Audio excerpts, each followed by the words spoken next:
Howdy y'all, Andy McCabe here with Claims Delegates. I'm here between Klamath Falls, Oregon and Ashland, Oregon. Smoke is ish. I can see the camera from here, so that's a good sign. It's thick and bad everywhere else. Just looking at the damages down in the towns of Phoenix and Talent, and it is heartbreaking. It is just heartbreaking. But since I had 4 hours to kill on my way home, I thought I'd take advantage of at least a little bit of the scenery and make a video. Something hit me on the way up, and I've been getting a lot of flack lately, being accused of being combative, and so maybe we should take a different tack. Maybe we should try to reach an understanding. So I'm gonna try to explain something that I believe adjusters need to understand. It's about profit and margin. So if you have a contractor doing $100,000 mitigation project, and that's not unheard of here, right?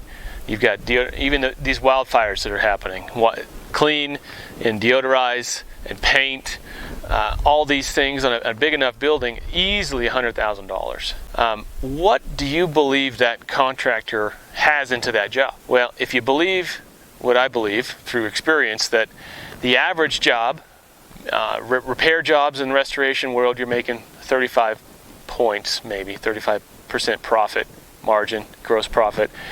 Mitigation, 60, 65. So you split the difference. Let's say the average restoration contractor makes a 50% gross profit on their work. So what's that mean? They go out and do a $100,000 project. That means the owner of that business wrote a $50,000 check to get that work done. Now that $100,000 invoice is sitting on your desk waiting to get paid. So it's a $50,000 note that this owner of the restoration company just wrote to this client. Let's say it's a church, a big church.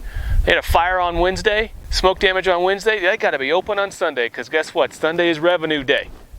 Churches, revenue day is Sunday. You got to be open. What's he say? Oh, I'm going to call my friend, a restoration contractor.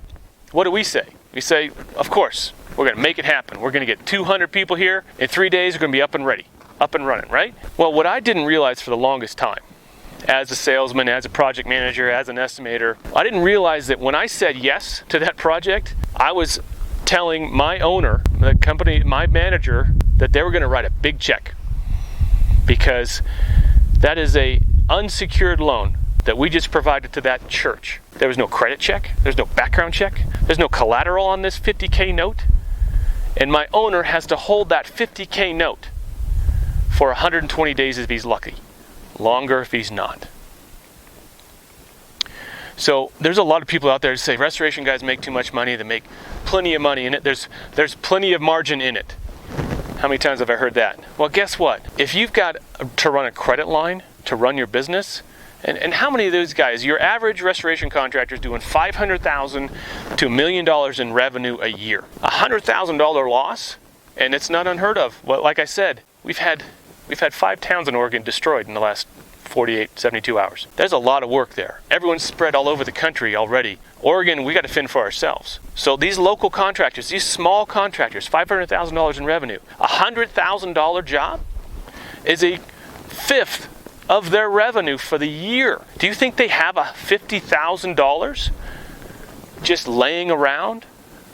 If they do, that's petty cash. It's gone. That's their cash reserves are gone until you, Mr. Adjuster, until you can write them a check. So go through your pendings, go through your claim files, and tell me, be honest with me and yourself, how much money is sitting there waiting to get paid. You take that pile, divide it by half, and that's how much free credit every single one of those contractors has extended to your insureds. Think about it. What's that worth? Yeah, the profit margins are potentially high in this business, but the risks are even higher.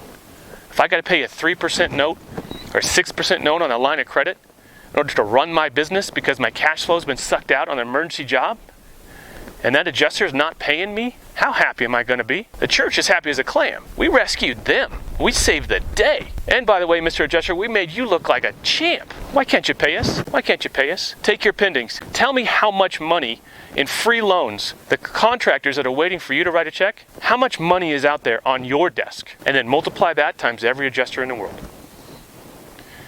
That, hopefully, will begin to give you a fundamental understanding of the position we're in. Contractors, we want to go save the day. That's in our nature. That's what we do. But we also are not banks. Let that sink in. Hope you're all doing well. Take care.